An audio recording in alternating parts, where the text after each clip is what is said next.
What's up? This is Hoppe Hour. I am your host, Ryan Hoppe, and I'm very excited about my next guest. I've been listening to this guy, I cannot believe, since I was in 6th grade, and when we would drive from Chicago to North Carolina for a 12-hour drive to see family, it would always line up that we would be driving through Indianapolis during drive time.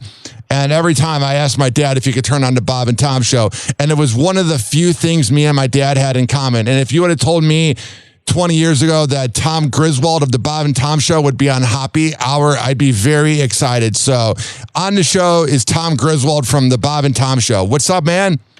Hey, Hoppe, how are you? Happy to be part of the Hoppe Hour. I'm so thrilled to have you on. I'm trying to think of like what I even want to ask you. Like, it's really weird with radio. You feel like you know the person. Like, I feel like I know Willie and I feel like I know everybody on your show because I listen to the podcast every day. And isn't that kind of the cool thing about radio, that you have that connection with your listeners? Oh, yeah, absolutely. I mean, I know that in my case, there are certain things I listen to on the radio, and they're like friends of mine, except they don't know me back. Yeah. I mean, they're absolutely people. There are people I've been listening to for 40 years on the radio, and they just feel like friends of mine. Because radio is such a one-on-one thing. Typically, you listen by yourself, often in a car, so it's kind of just you and that person. Very intimate. And they used to always say the best radio isn't heard, it's overheard. It's kind of like you're sometimes listening to a conversation with other people, but it really has an intimacy that nothing else has in our culture these days. Now, when you first started the show, did you ever think it would get as big as it became? I didn't think we'd be doing it for more than a few months. When Bob and I ended up moving to Indianapolis from Harbor Springs, Michigan, we were hoping that we'd be able to stay on the air. It was just, we didn't really know what we were doing, and it took a while for the ratings to kick in, and we were kind of thinking, well, we can keep on for a year, and then we'll see what happens. But I certainly didn't think that I'd be doing it still, that it would last, and we'd be able to ever have kind of the fun times that we did for so long. I certainly didn't go into it going, yeah, this is what I want to do, and I'm going to do this forever, if that answers you. Oh, no, that makes sense. And what I'm curious about, since you've been doing it a minute, I've done morning radio on and off. I'm not particularly on a morning show right now, but I do help out the MJ Morning Show, and I'm going to be getting up early next week. And I've noticed, I thought when I got into radio at 21 and began at 18, I thought that it would get easier waking up in the morning. Is there any chance it gets easier, or is it just as hard? No. The answer is, I get that all the time. Yeah. I go, oh, well, you must be getting used to that. Not really. I guess there may be people that do. It's especially hard in the summer because with daylight savings time, and I still have little kids, so they don't want to go to bed at 8 o'clock. But I get up at 3. In fact, yesterday I actually got up at 1:30. Oh my God. I like to be very prepared.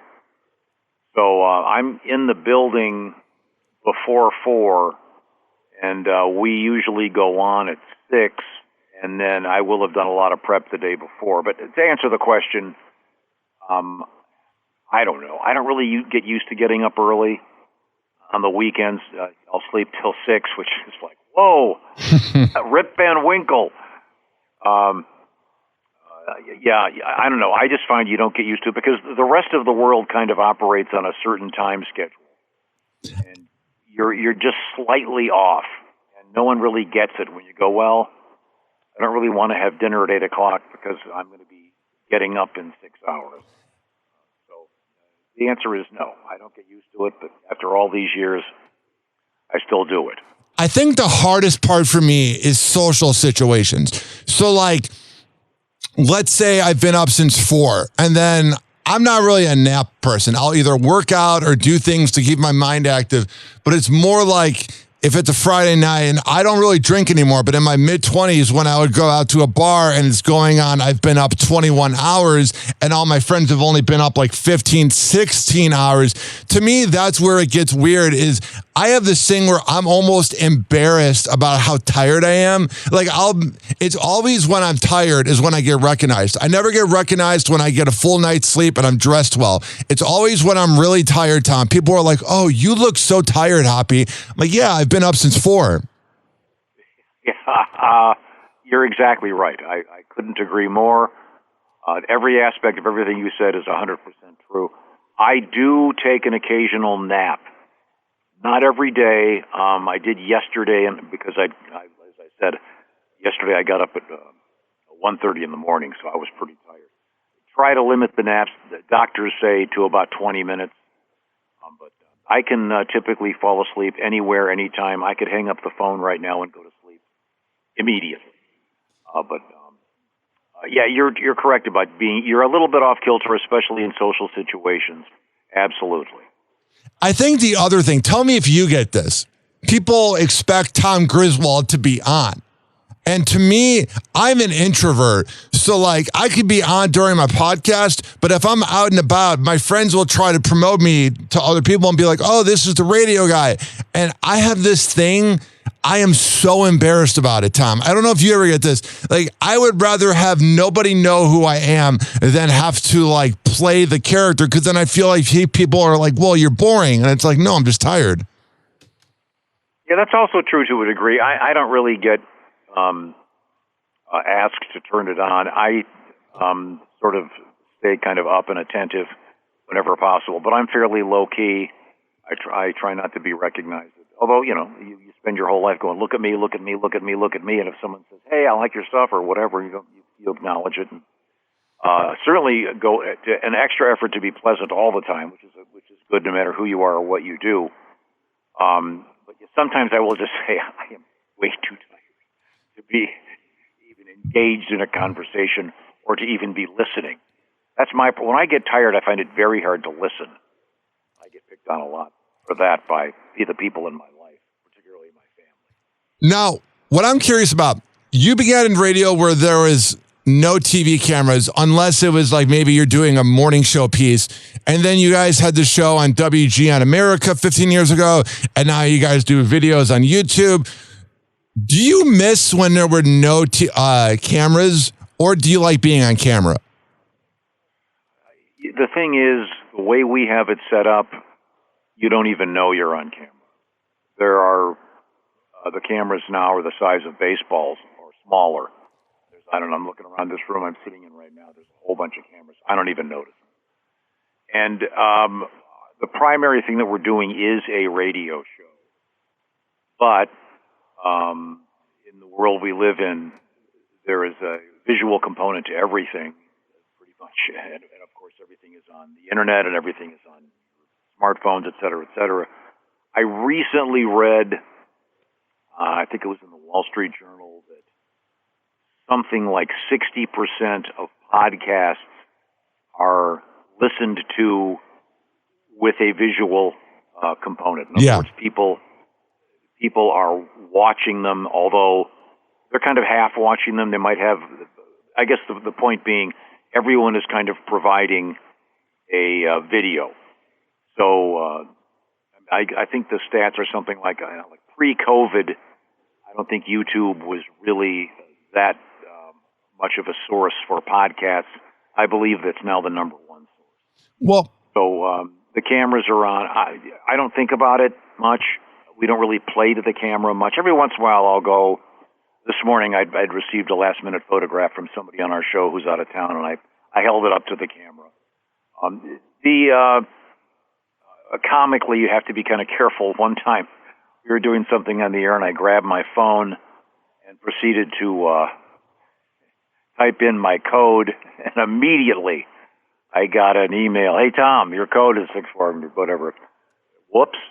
So, yeah, but the cameras just become something you kind of ignore them, and they're there, but you don't really think about it much. Maybe if you're picking your nose excessively, but for the most part, our primary thing is a radio show, but we're happy to have the cameras at this point. Now, what is the process like during the commercial break? I've worked with radio shows where it's like save it for the air and nobody talks to each other. And then I've worked on radio shows where they'll bring in a comic and it feels like they're saying too much during the commercial break and then they just kind of say it again on air. With the Bob and Tom show, how much communication is there during the commercial break? If you were to bring in some of my colleagues, they would say at 10 minutes before airtime, the number of times I have said, save it for the air, save it for the air. Yeah. I've said that a lot. During the commercial breaks, not so much. Occasionally someone will come up and I'll go, that's a great thing, well, let's just save it. I'm not a Nazi about it, but I have on occasion certainly said that. I've obviously had the pleasure in many cases to interview a lot of comedians. Most of them that have been around the block know that if they have anything in particular, they'll want to save it. Every once in a while I'll go, hey, that's really good to a comic. Why don't we do that? Is that something you'd like to do? There's no set rule. During the breaks, there's a lot of people going up and, going to the bathroom, going to get another coffee, going outside to get 2 minutes of fresh air, whatever it might be. But yeah, there certainly is some corralling of thought and saying, hey, let's limit this conversation to on air. It'll be a lot more interesting. The best example, I can kind of give you an example. Say you're going on the road with your radio show. If everybody on the show does the same thing, when they start talking about it the next day, the discussions tend to be too inside. Yeah. But if I go do something and then someone else does something else, the part of the interesting aspect of it is I will be discussing what I did and setting it up so the audience can be part of that as well. So they'll go, okay, I see. Oh, he went on the boat and he did that, whereas he took the plane, whatever it might be. It's always better to tell someone something about someone where they weren't present, unless they have a vastly different experience. Over the years, what are some of your favorite markets that you guys have been heard in? Oh gosh, we've been heard all kinds of places, and we're currently doing some expansion again, which is great. We did a lot of road work with our band, particularly in the early 2000s. So we went all over the place, which was really fun. And it was as someone who does this, you interview a lot of people who spend a lot of time on the road, but you don't get to. So we were kind of getting the other side of that experience, which was really great, and to be going out and getting on stage. But then you also learned about the tedium of being on the road and being on a bus. And I'm certainly not complaining, but I know various recording artists in the world of music who will say something like, my job is being on a bus. What I do for fun is I get on stage and sing. So we kind of got a taste of that. But over the course of time, we had a great time going all kinds of places, and just seeing things we never would have seen had we just been stuck in a studio all the time. So we've done a little bit of road work recently, and we've got another one. We've got a couple more coming up real soon, actually, in the fall, I should say. So when you guys are doing the road work, are you flying to the location or driving? Depends where it is. If it's close enough, I'd prefer driving. But we've certainly flown to places. I'm trying to think what we had. We were flying to one coming up in the fall, and then one of them we're driving to, I know for sure. The two that I know we're having are already booked. Now, is there a certain sense of pride you get? So, I worked on a radio show, and they would interview comedians that were at the local comedy club. And a lot of times the radio show host would be like, what other radio shows do you like going on? And about 95% of the time, the first show they said was Bob and Tom. How does it feel that when it comes to comedy radio and giving comedians their big break, a lot of times, how does it feel that your show is synonymous with it? Oh, well, that's nice of them to say. Just kind of lucky, I think. We've been having comedians on for a long, long time, and I'm a big fan. And one of the interesting aspects of that is there are terrific comedians who aren't necessarily great on the radio. Yeah. And this is in no way dissing their abilities. There are also, conversely, there are also comedians who are great on the radio and not very good on stage. They tend to fall away from the business after a while. If there is a trick to it, it's just trying to keep it conversational, and you want the comedians to know that you're trying to help them look good. Most of them get that. Every once in a while, they can be a little confrontational, and I get it. We're not everybody's cup of tea, but we really bend over backwards to try to have comedians of all stripes on the show, and we have forever. I mean, we've had comedians from the extreme left politically and the extreme right politically. We've had comedians that are super clean. We've had comedians that are extraordinarily blue, and just a little footnote to that, with the world of podcasting out there, obviously with a podcast, the language restrictions are not the same as they are on a licensed radio show. Some of the comedians that have done a lot of podcasting forget that when they're on the air, so we have a delay button. And also with podcasting, one of my favorite comedians is a guy named Kevin Pollak, who's also a supremely gifted actor. And Kevin was here once, and he said, doing a podcast is the new jury duty in L.A. And of course, he has a podcast, and Kevin is an excellent interview. He's a guy that does his homework. He's also a terrific actor. I'm sure you know who he is. Oh, for sure, yeah. And he's a great in the great movie The Usual Suspects and like 60 other movies. But the podcast, and also in a way, I often say the podcast has ruined the radio interview, because there are certain time restrictions in a radio interview typically that there are not on a podcast. And also on a podcast, a lot of these guys are so used to telling their life story and going deep into the swamp. If you say, "Hey, how you doing?" they tell you instead of "How you doing?" "Hey, a funny thing happened," and they try to be funny. I know. So a podcast is to a degree a different animal than a radio interview. Yeah. And the thing that's weird about podcasting is you are seeing people that you would have never heard swear.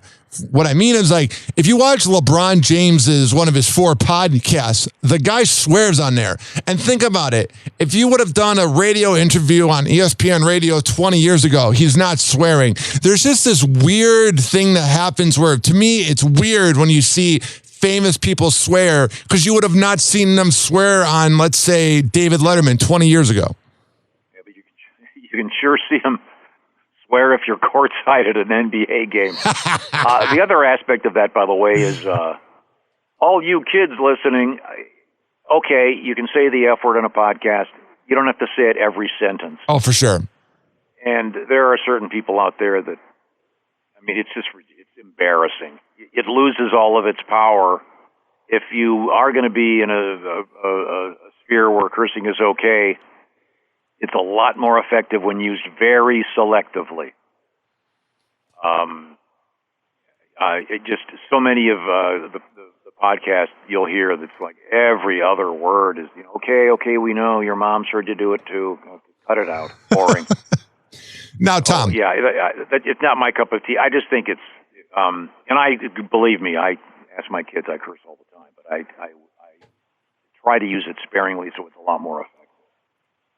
Now, Tom, how did it feel to make it into the Radio Hall of Fame?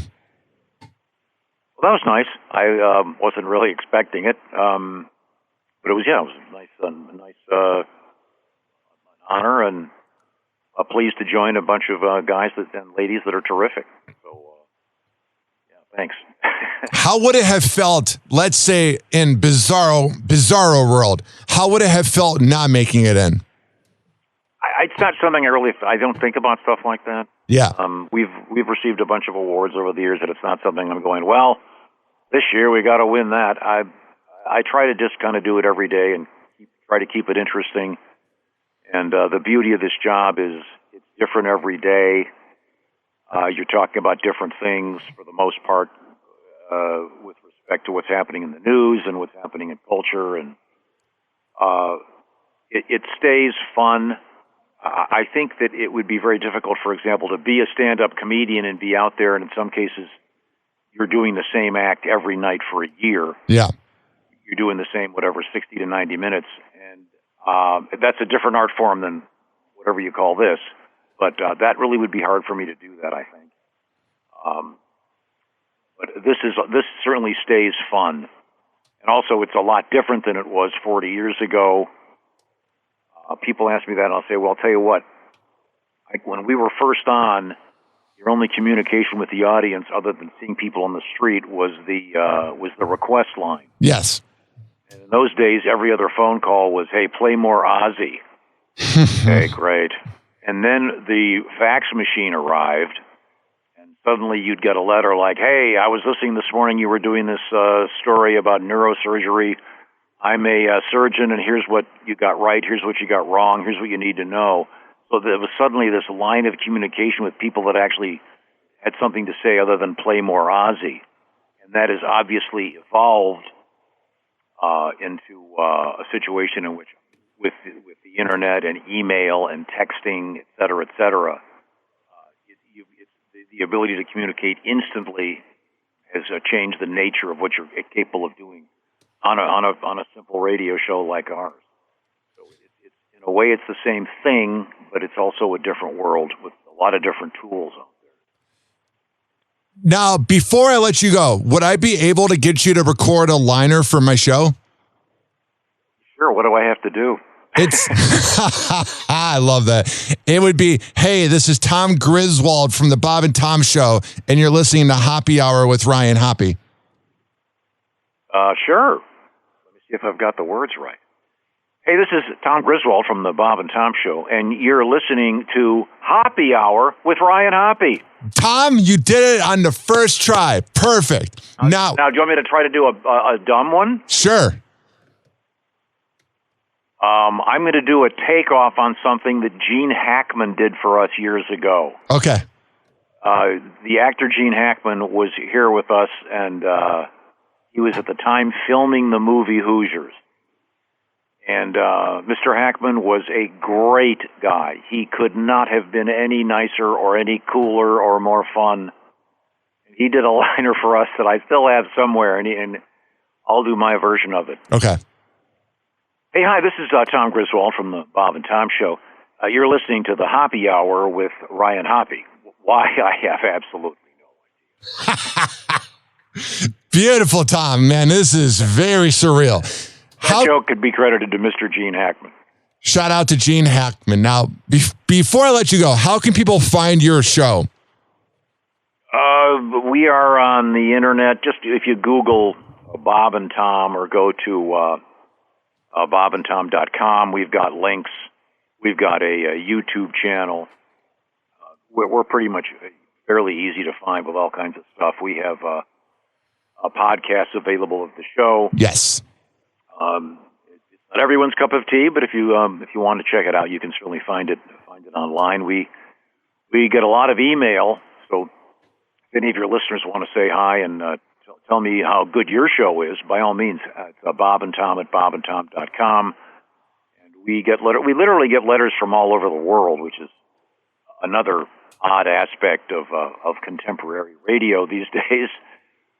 We have regular listeners in all kinds of foreign countries. It'll be like, hey, it's 1 p.m. here in the UK, and we're listening to you.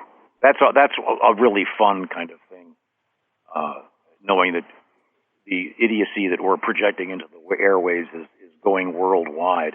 As I'm sure you probably get letters from people that listen. Oh yeah, I have one in the hour that are in exotic Germany. places. I have one in Germany. One guy? Not one guy. I mean, there's Germany, there's Sweden, but there's one guy in Germany named Dr. Ron Johnson who sends me emails every single day about, you should talk about this. But the problem is he'll send me like articles, but I can't open it because I have to pay for like the newspaper. And I'm like, I'm not doing that. Have them copy and paste. Are they in English? Yeah, it's just like, it'll be things like, oh, what is the Gen Z stare or whatever? And it's like, I want to talk about it, but I'm not paying $9.99 for the Times or whatever. I certainly hope any of your listeners that are hearing me check you out. I appreciate it. Again, and send you an email from some exotic port. Yes. Or perhaps send one of their friends who's overseas your email address. Ryan Hoppe Radio. Get a hold of you. How do they get a hold of you? RyanHoppe radio@gmail.com. RyanHoppe radio@gmail.com. Can I ask you a couple questions? Do you have time? Oh, yeah. What's up, Tom? So, is Ryan Hoppe your real name? Yeah, and what's funny is nobody knows how to spell it. Yeah, I presume they think it's Hoppy. Oh, for sure, yeah. Yeah. But it's not a fake, because so many people that do this have fake radio names. I've actually been asked if my name is a fake radio name because of the Griswolds with the Chevy Chase movies. It is not. I've had that name. I was given that name at birth. But yeah, I want to say 2 or 3 of the people on our show have so-called radio names. Yeah, I got very lucky with that. Yeah, Ryan Hoppe is a cool name. I appreciate that. I wanted to go by Rhino in like middle school and have that be my radio name, and that never took off. Yeah, Rhino, of course, mostly associated with a baseball player. Yeah, Ryan Sandberg. So, but that's a very cool nickname. But the thing about nicknames is other people have to give them to you. So accurate. You know what I'm saying? In other words, if your friend thought, hey, you're a really cool guy, he's like a Rhino man, everyone calls him Rhino. Yeah.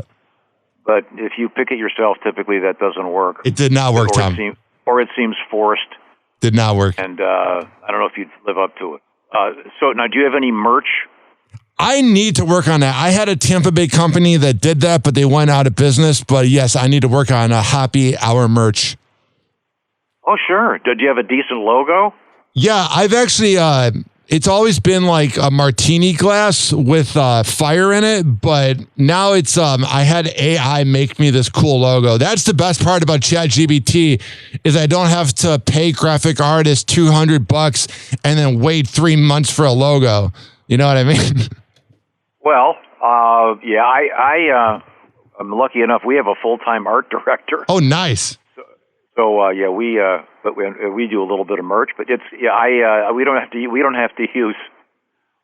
use AI. We have a PJ, which is his name, PJ, who's our great art director. Yeah, you got to have some T-shirts or something, and there's places now that you can do shirts that they'll do make to order, and you can do small batches of them and get them out there for people. So what I'll do. Hey, who's this? What I'll do is make some and then send them to you guys. Sure. Well, yeah, best of all. I'm trying to find your logo right now. I just popped HOPPE Hour. Let me see here.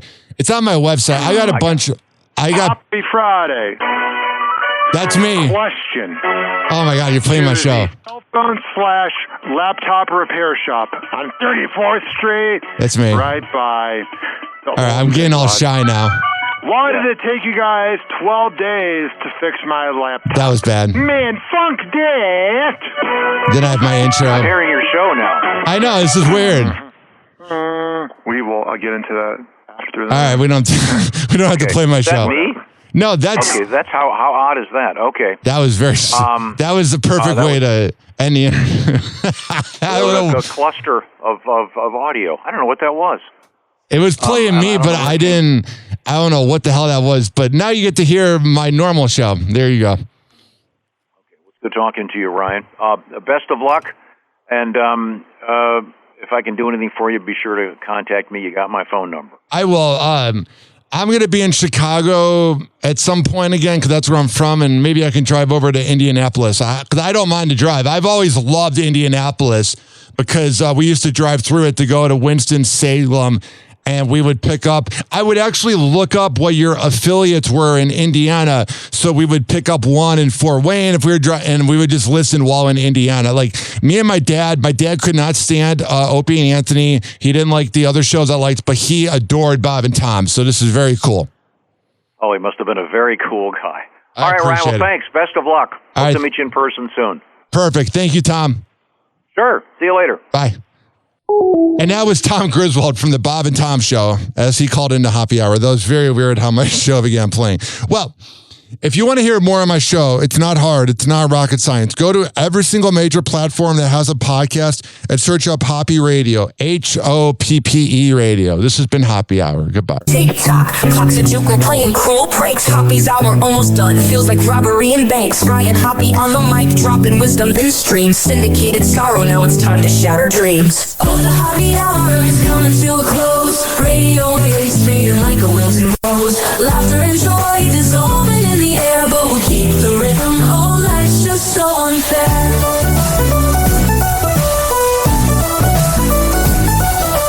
Phone lines buzzing, but the laughter's growing dim. Eardrums mixing Hoppe like fingers without rings. DHX to FM, shoutouts hit the street, but soon the sound will vanish like shadows in the heat. Oh, the Happy Hour is coming to a close. Radio waves fading like a wilting rose. Laughter and joy dissolving in the air, but we'll keep the rhythm. Oh, life's just so unfair.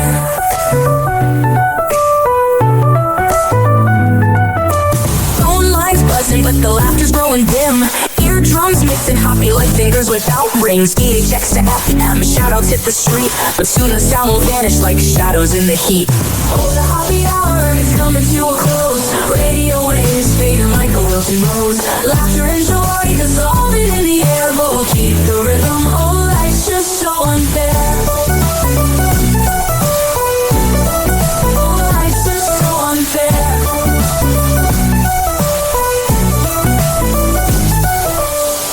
Every night like clockwork to a show. Now it's time to face the silence like a TV on snow. Ryan Hoppe held the mic with humor so divine. The void left in our hearts wider than a canyon line.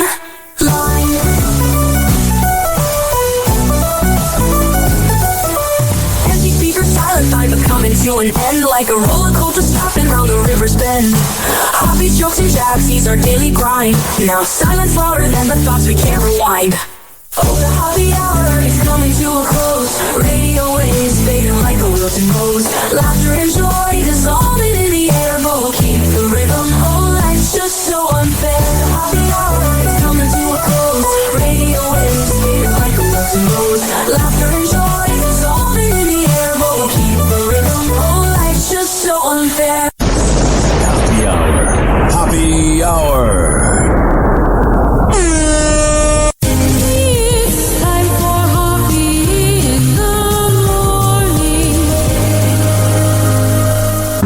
RyanHoppeRadio.com. And like that, he's gone. You probably had Taco Bell before. Whenever we're going outside, all I smell is poop.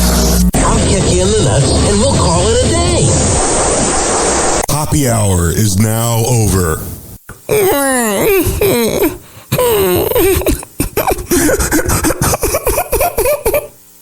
Happy Hour is now over. Game over.